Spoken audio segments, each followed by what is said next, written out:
Before we begin, I have to tell a little story. A little over a year ago, I applied to be the comedy writer for a game called Battleborn. There you go, that's the story. And seeing as I'm still doing this, you can guess I didn't get the job. But don't worry, I'm not bitter or anything, and I definitely haven't been planning my revenge for over a year.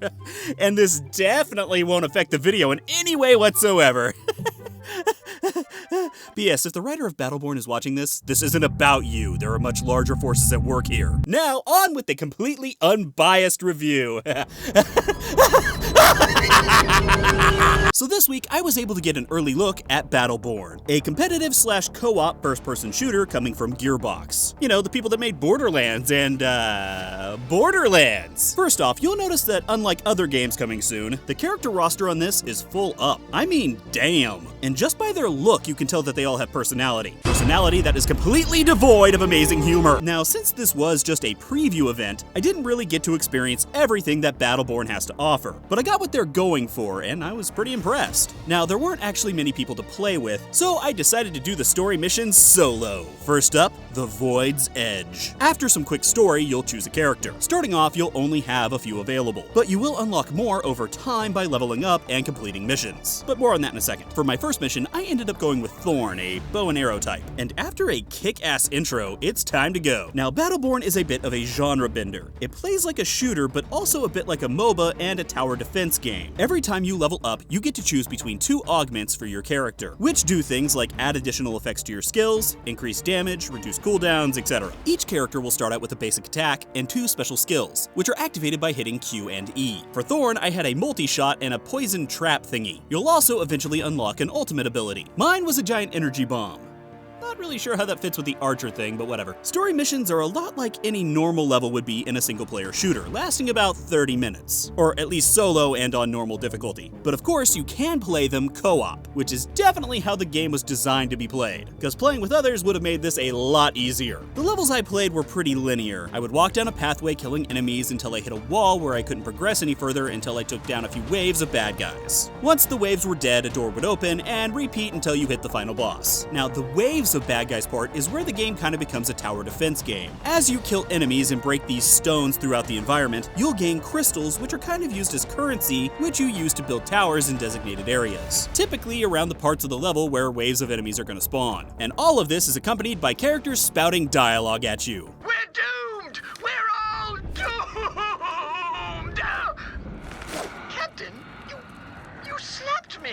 That's not funny! In the first mission, I had to guard a giant robot through the level so we could pull a Pacific Rim / Iron Man and throw the robot into a portal and then blow it up. Did I mention that the robot is completely humorless?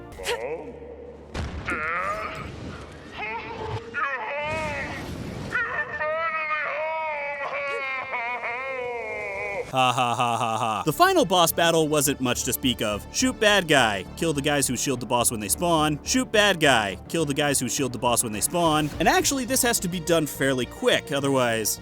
Hey, this is getting a little claustrophobic in here. Can we just get away from me? Get away! Once the mission is complete, you are taken to an ending screen, where you'll get to see some stats, and you as a player level up your command rank. This rank is how you unlock new characters. You also get a character rank. I'm assuming that it does something, because right now I have no idea. After this first mission, or first game, or whatever you play, you'll also find out that your character gets gear. During the mission, you probably picked up a loot pack. Opening one of these gives you gear, which you can equip to increase your stats. You can only equip 3 pieces at a time, so you'll have to choose wisely. However, you do get loadouts in case you'd like to change depending on the situation. Alright, second mission. This time I went with Wrath, a dual sword melee based character with the ability to shoot out a sword beam thing and do a ground pound that launches enemies in the air. My ultimate ability was spinning in circles like a dreidel of death. Dreidel, dreidel, dreidel, they made you out of dismembered body parts. The second mission was actually more of a tower defense based level, with several areas where I would set up turrets and traps to fight off waves of enemies. My ultimate goal was to save another warrior that could help us defeat the enemy, and completing this mission unlocked that character for me. So I figured it was time to test him out, but this time in PvP. This is where Battleborn plays like a MOBA. Your goal in PvP is to kill your enemy,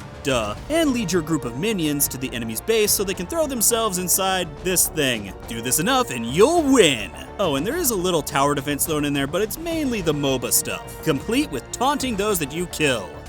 Bang, bang, bang, bang.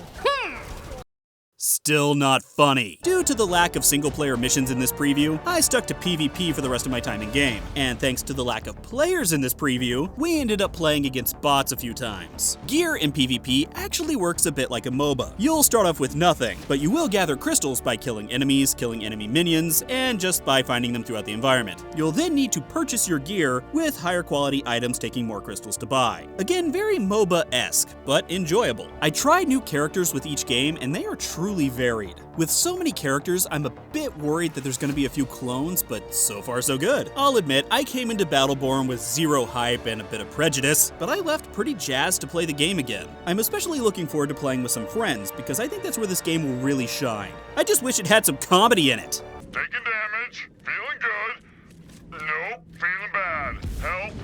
Ow. Damn it. Fine, you win, Battleborn. This time. But this war isn't over yet. I'll be back. I'll be back.